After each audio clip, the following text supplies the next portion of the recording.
This is the Memory Palace. I'm Nate DiMeo. Hercules was a real live man.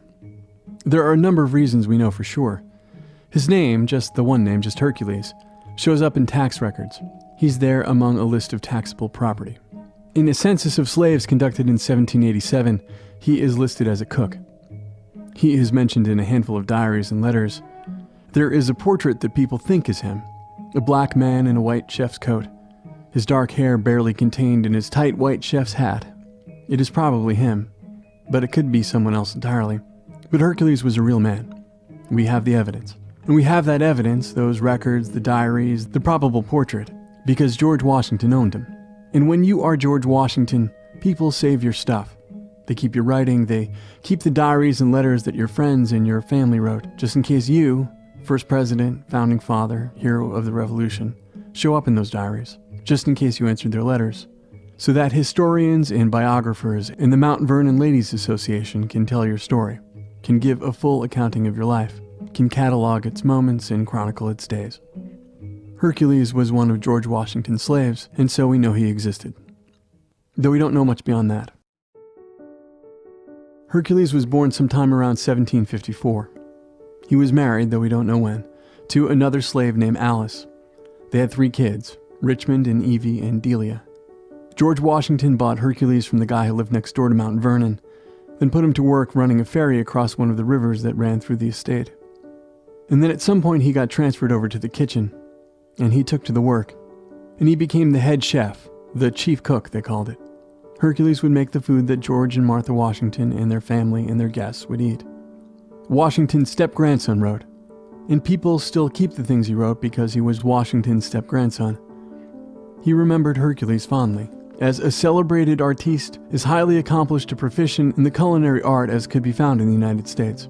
A man, he wrote, who had full command of his kitchen, who seemed to have the power of ubiquity, to be everywhere at once. Washington loved his cooking, so much so that when he became president, he took Hercules with him to be the chief cook at the presidential mansion.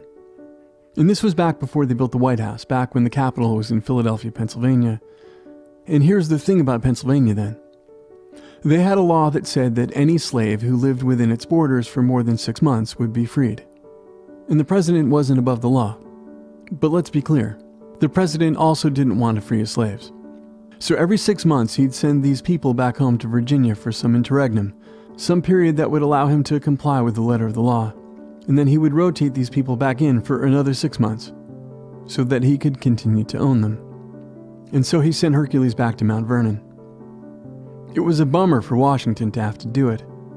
He was totally going to miss his cooking, but the law was the law. He wasn't the governor of Pennsylvania. So Hercules goes home, and they don't need a chief cook in Mount Vernon with the lord and lady of the manor out of town. And so he gets put to work in the fields. He was a big guy. He was called Hercules for a reason. They have him building a brick wall. And there he is back in Virginia, sent away from a job he thrived in, possibly enjoyed, that gave him status. He had even been allowed to sell the leftovers, and he used that money to buy things for his family, and fancy clothes for himself. He'd been sent from a city where several thousand black men lived free, and here he was back in Virginia, because George Washington wanted to make sure he could remain a slave, rather than let him live as a free man, even as an employee in the same position. Hercules ran. George Washington was a real live man. We know this because every 10 years Americans have to fill out a census form, and he started that. And because there's a presidential cabinet and they have real meetings and staffs who collect real paychecks funded by taxpayers, and they create policies that have real impacts on people and upon the natural and built environments.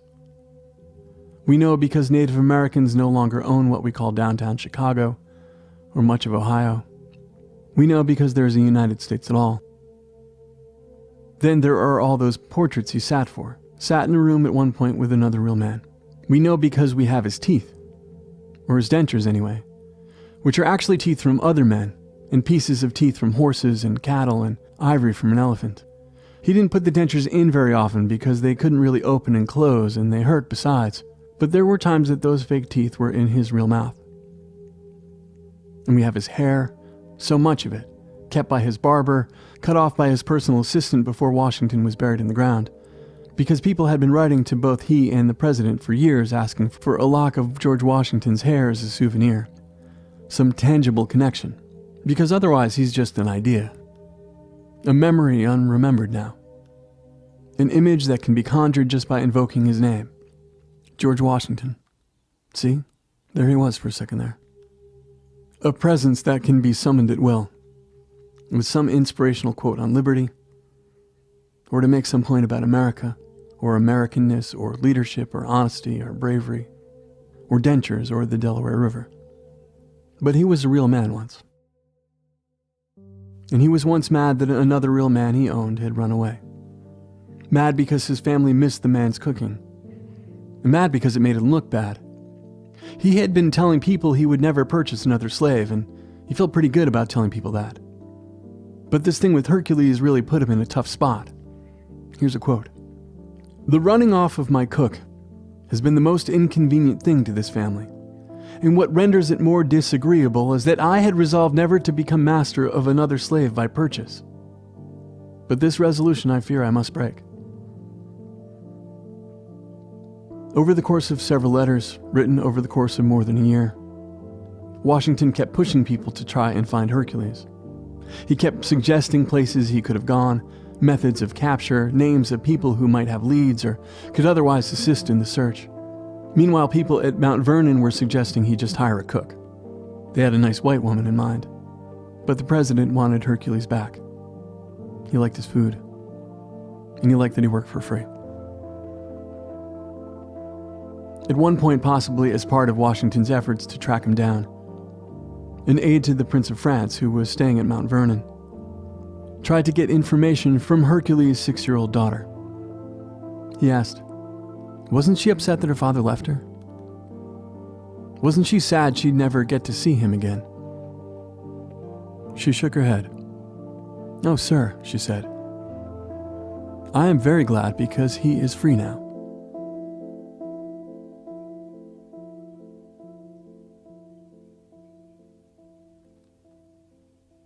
Hercules never came back. And we know nothing of where he went, or how it felt to get there. Just that he was never caught. He was formally freed when Washington died several years later. The president's will emancipated all of his slaves. And that's a fact that is often summoned when people want to throw in a "yeah, but" argument when someone points out that Washington was a slave owner. Hercules' family were not freed. They legally belonged to Martha Washington, who made no such provision. And so they remained enslaved. We don't know how Hercules felt about that. As far as we are able to know, his story ends when he ran beyond the boundaries of Mount Vernon and off the pages of the diaries and the letters. But we can still conjure him. We can do that with the dead. We can remember him. We can grant him the power of ubiquity, to be everywhere at once. Free. In Philadelphia,